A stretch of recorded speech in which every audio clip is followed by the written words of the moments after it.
근래에 와서 미래에 대한 예측이 어렵다는 말을 많이 듣고 있습니다.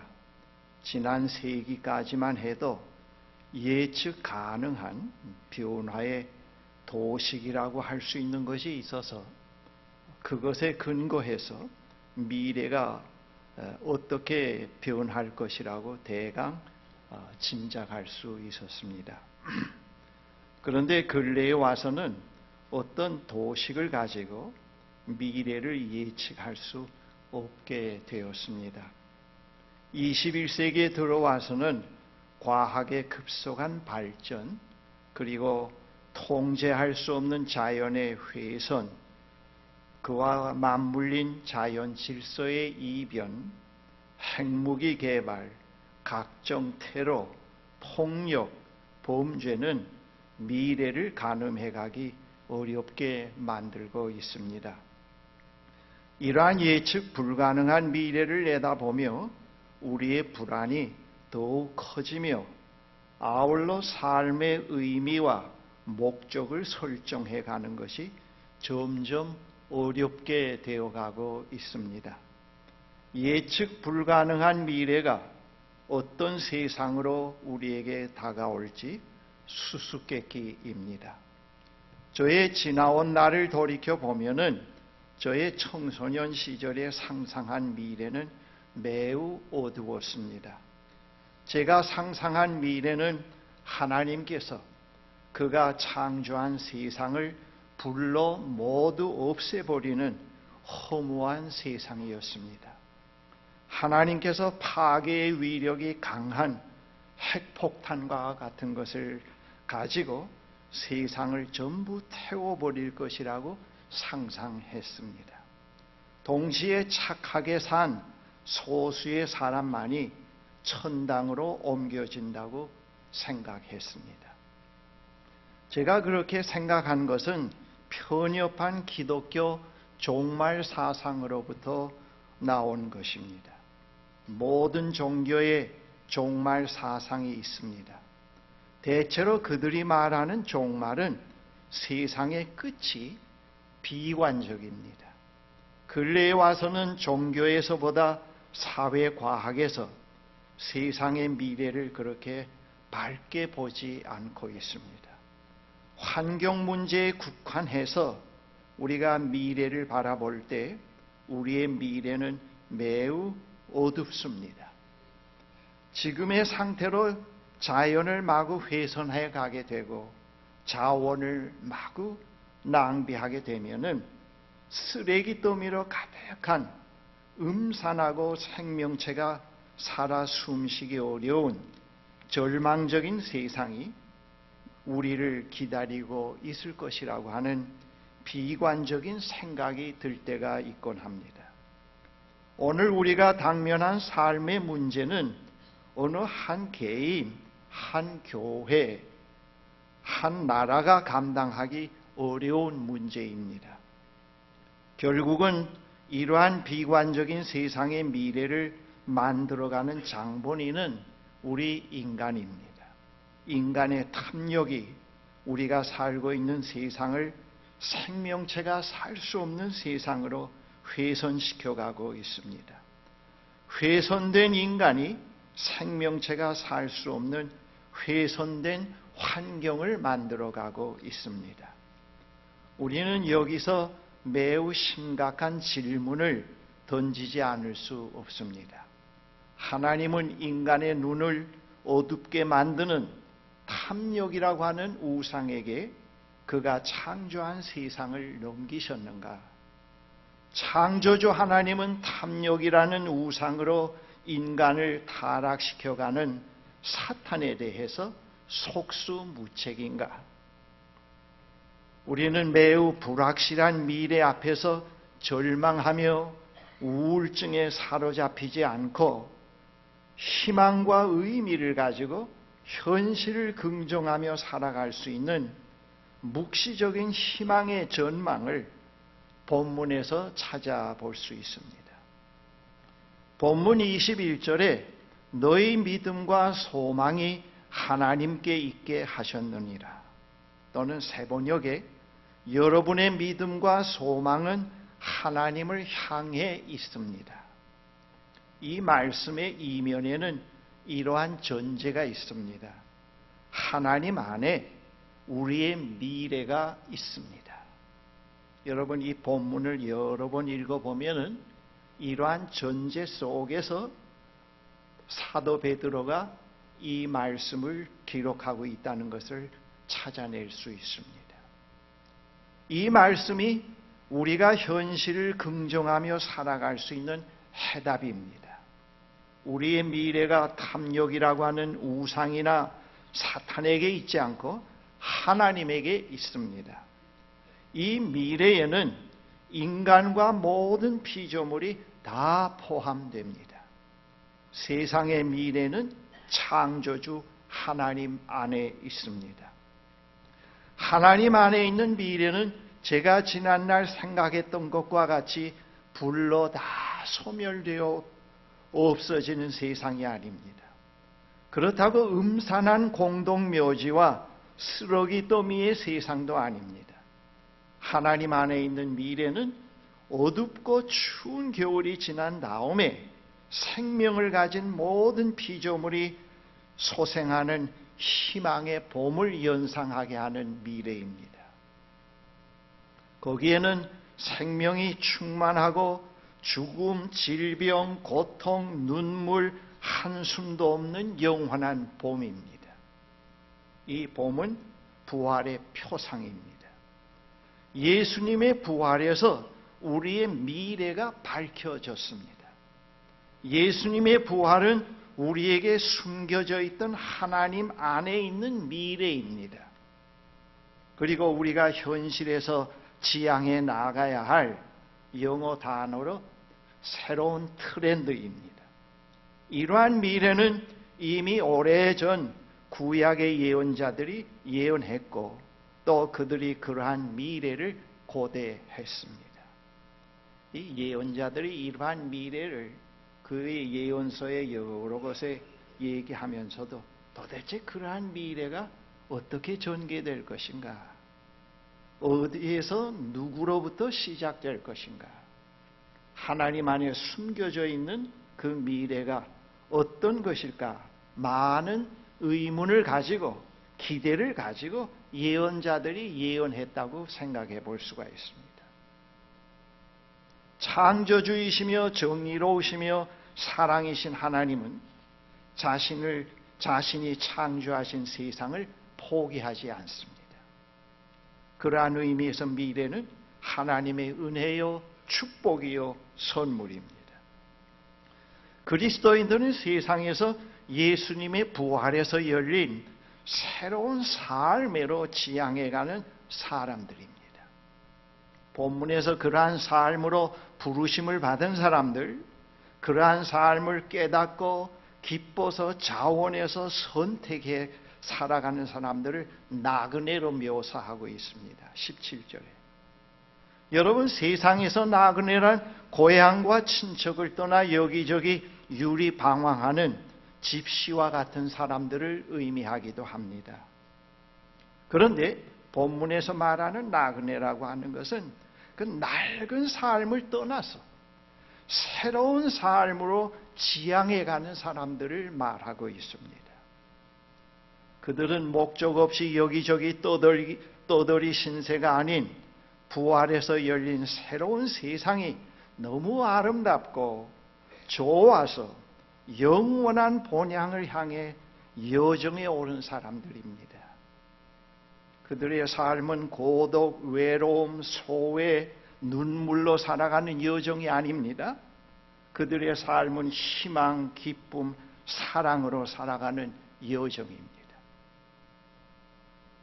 여러분, 기독교 역사를 보면은 이 부활의 새 삶의 트렌드를 걸어가는 사람들의 그 공통적으로 나타나 있는 하나의 정상적인 그리스도인의 삶이라고 얘기할 수 있는 그들의 삶에서 바로 이러한 것들을 바라보게 됩니다.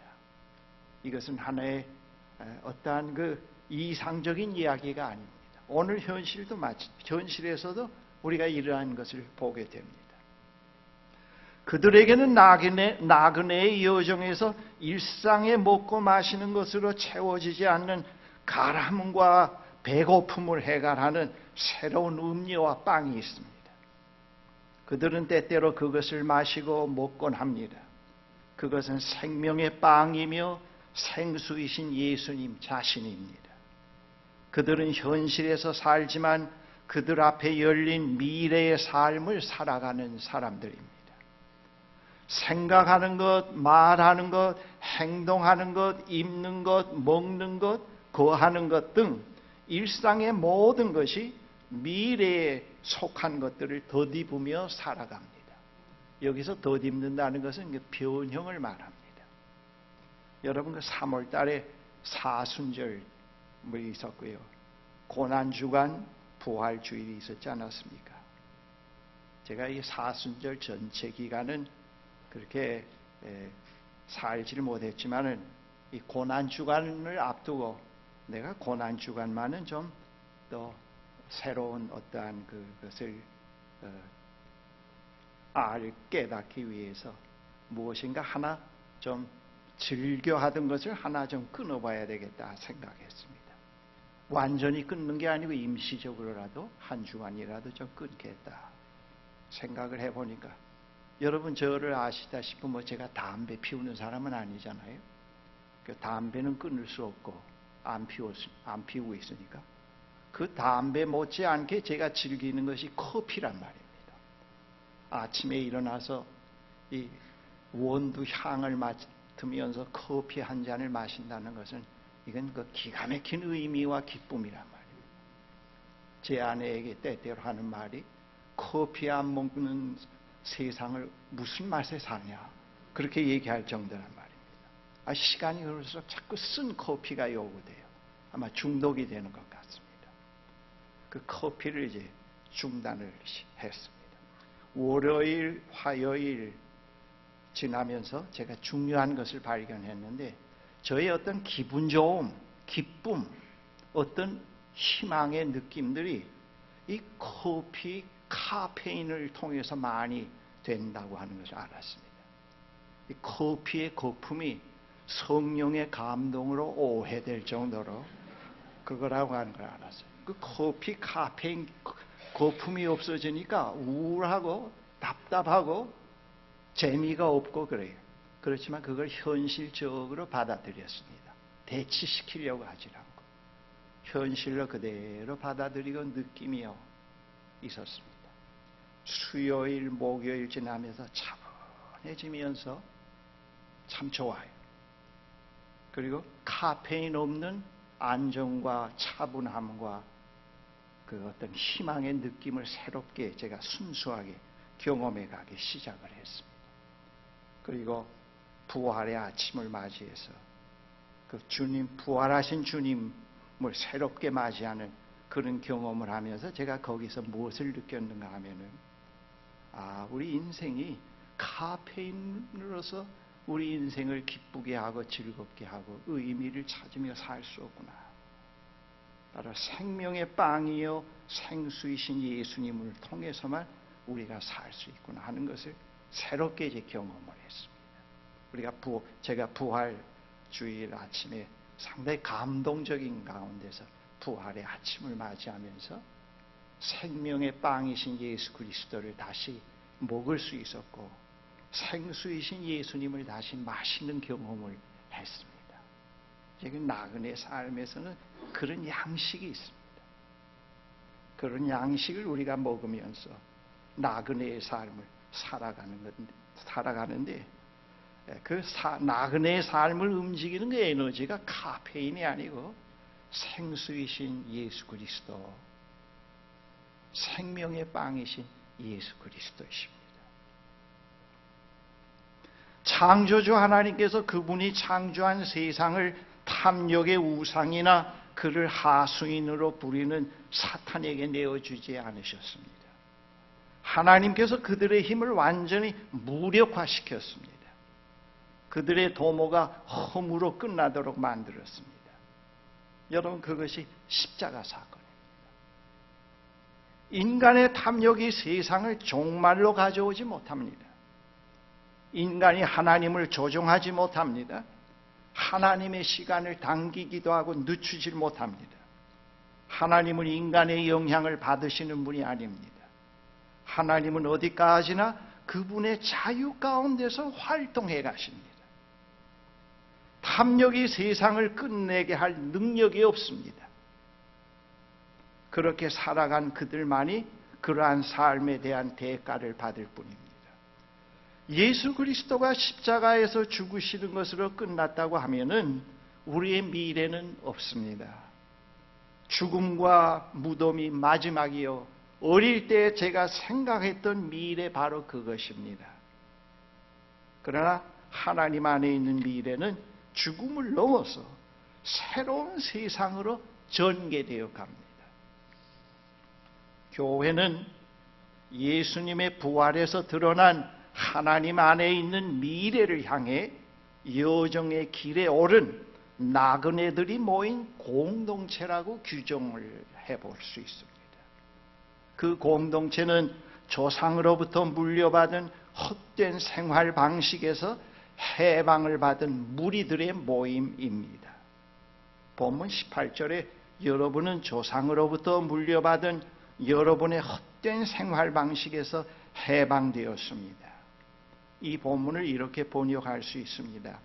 여러분은 여러분의 조상들로부터 물려받은 가짜 삶으로부터 해방되었습니다. 여기서 가짜라는 말은 헛된, 공허한, 없을 무를 뜻합니다.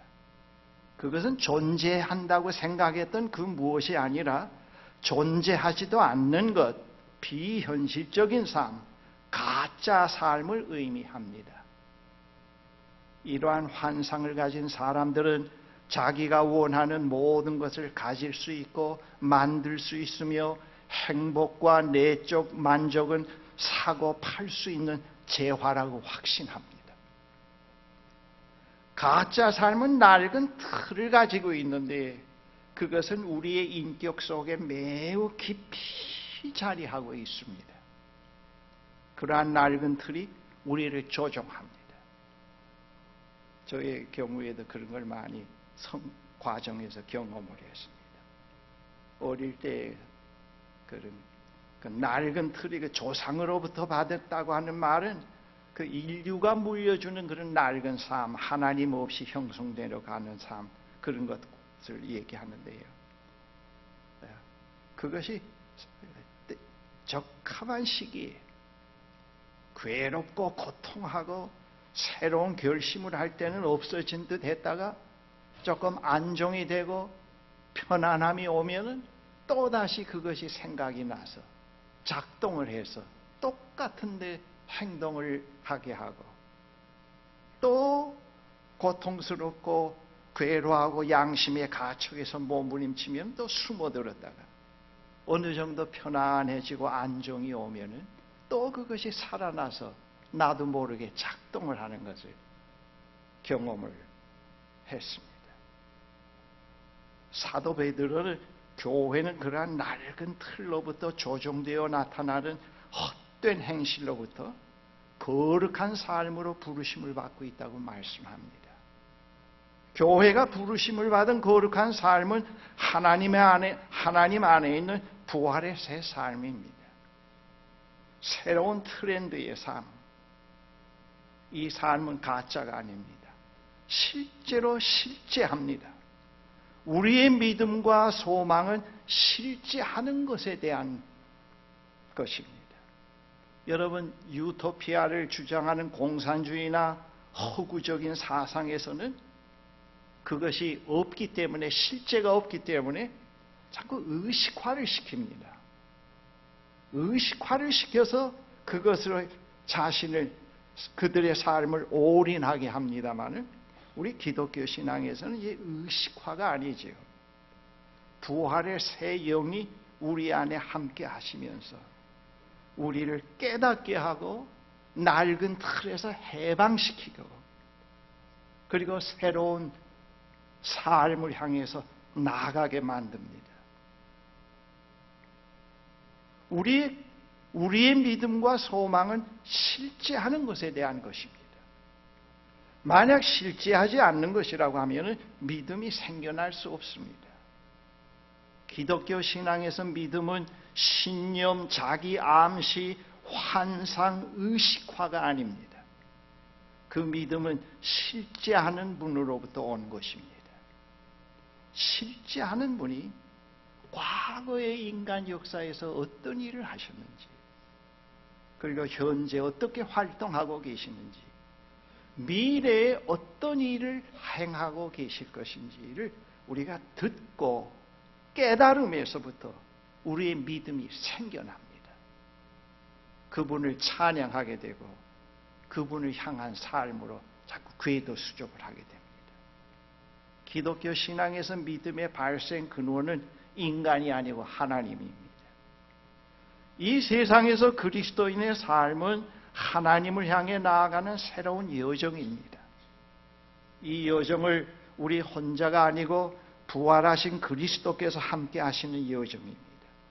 우리와 함께 하시는 주님은 이 여정을 승리로 끝내신 분입니다. 여러분이 예수 그리스도 안에서 밝혀진 그 하나님의 미래, 아주 그 희망적인 미래, 그 삶에 대한 어떤 이 인간 세상에서의 어떠한 그런 삶의 모델이 없다고 하면은, 살아낸 모델이 없다면 신앙생활에 상당히 혼돈이 올 것 같아요. 또 미래가 보여질 수도 없고요. 하나님 안에 있는 미래가 밝혀질 수도 없고요. 그런데 우리 신앙생활에 상당히 유리하고 감사한 것은 이 삶에 대한 삶을 승리로 끝낸 모델이 있단 말입니다. 그것이 예수 그리스도란 말이에요. 죽은 그리스도가 아니고 이 그리스도가 뉴 트렌드에 앞장서서 계속 생명의 영이요, 창조의 영이요, 부활의 영을 통해서 우리에게 계속 그 삶을 보여줍니다. 앞장서서 계속 우리는 그분으로부터 배우게 됩니다. 바로 그분이 우리와 함께 계십니다. 그러므로 우리는 그분으로부터 여정의 삶을 열심히 배워가야 됩니다. 매 순간순간 그분으로부터 배웁니다. 그분으로부터 삶을 배우지 않으면 실패합니다. 제가 고난주간에 제 경험을 잠깐 얘기했는데 그 자체가 그리스도로부터 배운다는 겁니다. 그러한 삶을 그분으로부터 배운다. 여정에 오른 나그네들이 언제나 명심해야 할 것은 믿음과 희망, 사랑을 도둑맞지 않아야 합니다. 이 믿음과 사랑의 삶, 희망의 삶이 자꾸 이렇게 도둑맞게 돼요. 그래서 허무에 빼앗기게 되고, 이 도둑맞는다는 것은 이 낡은 삶의 틀 때문에 도둑맞기도 하고, 세속적인 어떤 감각적인 문화에 자꾸 도둑맞게 해서 예수 믿는 사람들도 자꾸 무의미성에 시달리고 허무에 시달리고 새로 다가오는 삶을 향유하지 못하고 늘 낡은 삶 속에서 밤낮 맴돌 수가 있습니다. 도둑맞지 않아야 된다. 이러한 것들은 믿음, 희망, 사랑은 이 뉴 트렌드를 걸어가고 있는 사람들이 이 세상에서 보여줄 수 있는 그 나그네로서의 표식입니다. 야, 저 사람들이 진정 하나님 안에 있는 새로운 미래의 삶을 걷고 있구나 하는 것을 보여줄 수 있는 것은 바로 그 표식이 바로 그런 것들입니다. 사람들은 그 표식을 보고 우리의 여정에 동참하게 됩니다. 이것들을 도둑맞는다는 것은 영성을 잃어버린다고 하는 뜻입니다. 지난달 3월 28일 이태리 로마 북서쪽 가장자리에 있는 카살델 마르모 소년원에 성목요일을 맞아 세족식을 위해 그것을 찾은 교황 프란치스코는 청소년 12명의 발에 물을 붓고 흰 수건으로 닦은 후 입을 맞추었습니다. 그동안 교황의 세족식은 로마의 대성당에서 주로 남성 카톨릭 신자를 대상으로 열리곤 했습니다. 하지만 교황 프란치스코는 이날 세족식 장소로서 이민자와 집시 출신 청소년 46명이 수용된 작은 소년원을 택했습니다. 그 세족식에 참가한 소년원생 12명 중에는 소녀 2명과 이슬람 교도 2명도 있었습니다. 교황이 즉위하고 나서 역사적으로 여성에게 세족식을 베푼 것은 이번이 처음이라고 합니다. 어떤 발에는 문신이 새겨져 있기도 했습니다.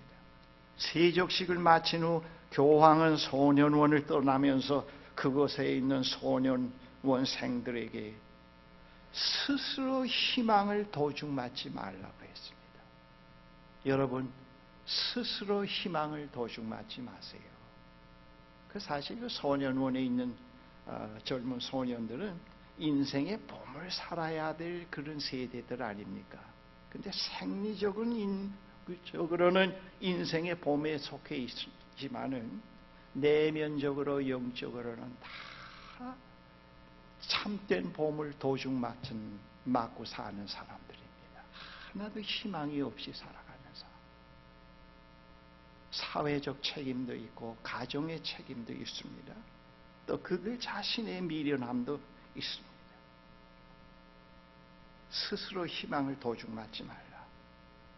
그런 얘기를 했습니다. 하나님 안에 있는 미래로 여정에 오른 사람들을 가리켜서 우리가 복 있는 사람, 행복한 사람들이라고 합니다. 그들을 가리켜 그렇게 말하는 것은 그들이 다른 사람보다 남부럽지 않은 중산층의 생활을 하거나 세상에서 성공한 사람들이어서 그렇게 말하는 것은 아닙니다. 그들이 살아가는 삶의 방식 때문에 그렇게 말합니다. 그들이 택한 삶의 장소는 섬김의 자리입니다. 그들은 그 자리에서 다른 사람을 위로하고 격려하고 세우고 자신들이 소유한 재화와 재능과 시간과 건강으로 다른 사람들을 섬깁니다. 그들은 자연을 사랑하고 잘 관리하고 보존해 가는 일을 즐깁니다. 그들은 탐욕으로부터 자유해가는 삶이 참된 인간으로 되어가는 길이라는 것을 경험적으로 깨달아가고 있는 사람들입니다. 그들은 그렇게 살아가는 삶이 자신에게 매우 어울리는 것으로 받아들입니다. 어색하지 않습니다. 그것이 가면이 아니고 그들의 삶의 방식입니다. 그들은 과거를 살지 않고 하나님 안에 있는 미래를 앞당겨 사는 사람들입니다. 그렇게 사는 사람들을 가리켜서 참 복이 있다, 참 행복하다 그렇게 얘기합니다. 우리 보통 행복하다, 복이 있다고 하는 것은 기득권을 가지고 얘기하지 않습니까? 남보다 건강하다, 남보다 자녀가 잘 됐다, 남보다 재물이 많다, 장수한다. 거기다 또 신앙생활 규칙적으로 하면 그거 신앙생활 규칙적으로 했기 때문에 복받았다.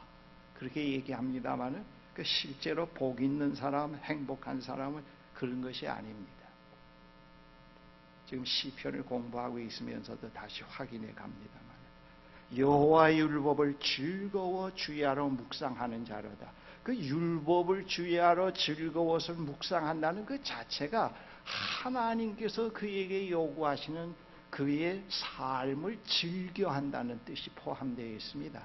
그 시간을 지켰느냐 안 지켰느냐, 많이 읽었느냐 안 읽었느냐 거기에 초점을 맞춘 것이 아니고 즐겨 묵상한다고 하는 것은 그 통로를 통해서 계속 하나님이 찾아오지 않습니까?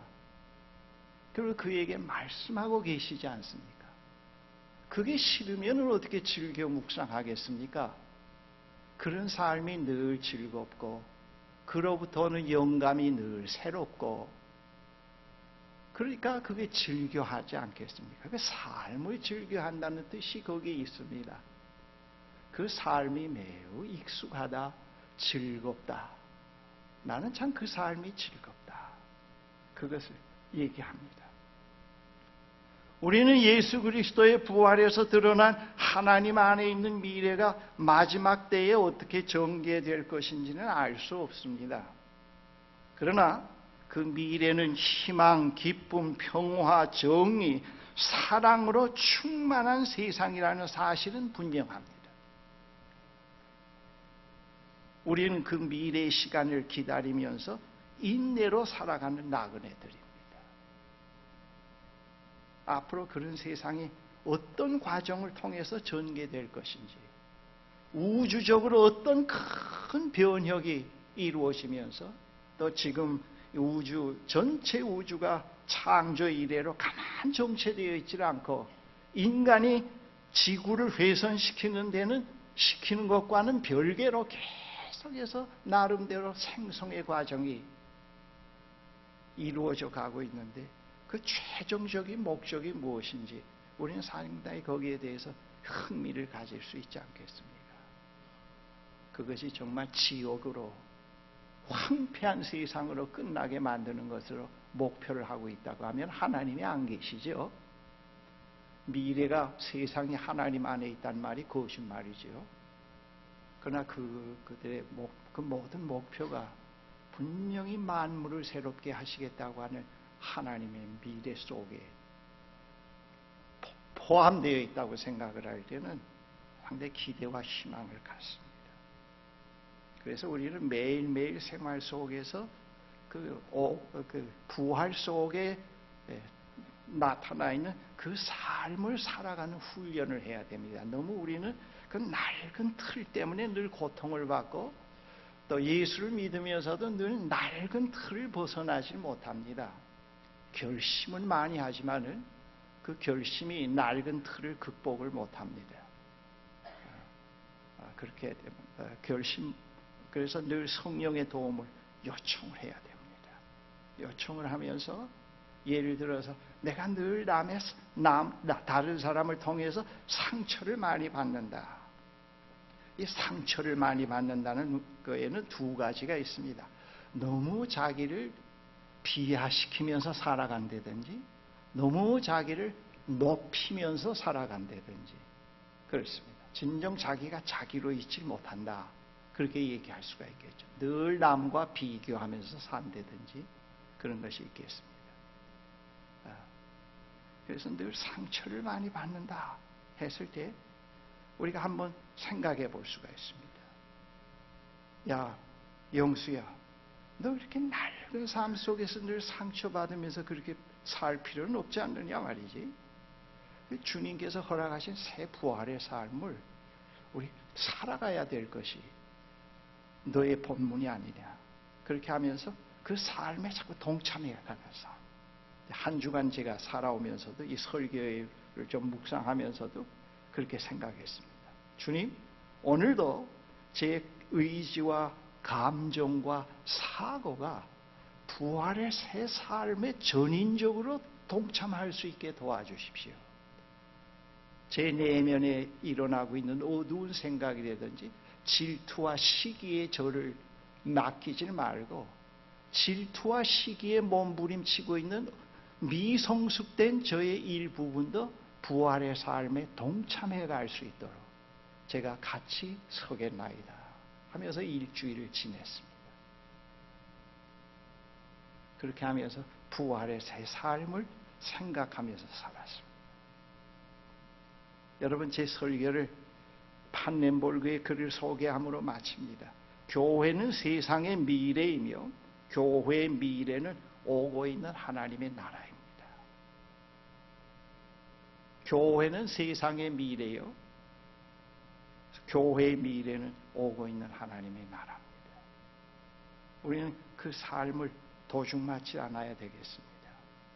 부활의 새 삶을 늘 주님과 함께 살아가는 것, 그리고 해가 바뀔수록 그 삶이 늘 즐거운 것, 늘 기쁜 것, 익숙해지는 삶으로 자꾸 나아가야 됩니다. 지금 전 세계에 있는 그리스도인들이 이 우주 속에 뉴 트렌드가 생겨났는데, 그 뉴 트렌드로 상당히 많은 사람이 하나님을 찬송하며 기뻐하며 그리 가고 있습니다. 그 물결로. 우리는 항상 고독하게 외롭게 자기 혼자라고 생각하면 안 됩니다. 그 사람들의 모습을 보고 그 새 트렌드에 올라서지 않은 사람들이 올라서게 됩니다. 그 길은 보장되어 있는 길입니다. 그 길은 지옥이 아닙니다. 영원한 새 세상을 향해서 지금 가고 있고, 그 앞에 부활의 주님이 승리하신 주님, 이 뉴 트렌드에는 삶의 승리가 보장되어 있다는 걸 늘 기억해야 됩니다. 그래서 우리가 어려움이 올 때, 시험이 올 때 늘 승리하는 삶을 배워가야 됩니다. 아까 제가 잠시 얘기했던 그런 방법도 하나의 승리에 가는 삶의 방법입니다. 자기의 어두운 감정, 어두운 생각 때문에 좌절하지 말고, 거기에 자기를 내어 맡기지 말고 주님을 바라보면서 우리는 그 길을 가야 됩니다. 이 기독교인들이 너무 나약한 것 같아요.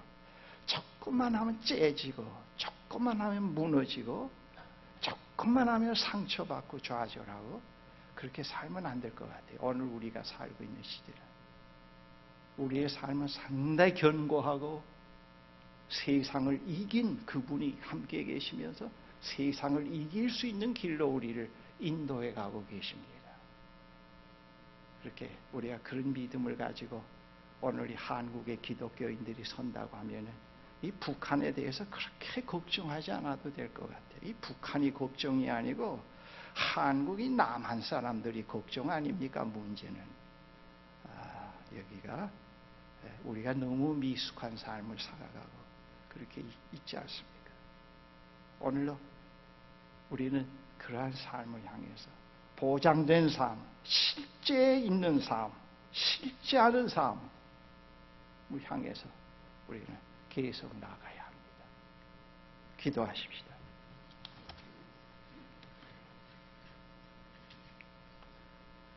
하나님 아버지, 감사합니다. 우리들에게 감추어져 있던 그 새로운 희망의 미래를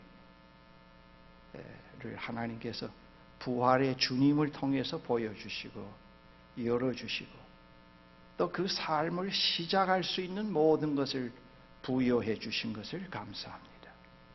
그 삶을 살아낼 수 있는 부활의 영이요 생명의 영을 우리에게 주셔서 그 길로 갈 수 있도록 해주시고 승리할 수 있도록 보장을 주신 하나님 감사합니다.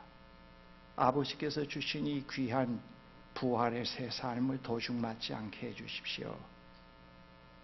우리가 늘 깨어 있으면서 오늘의 이 시대의 부활의 증인으로서 사는 삶이 무엇이라고 하는 것을 알게 해주십시오.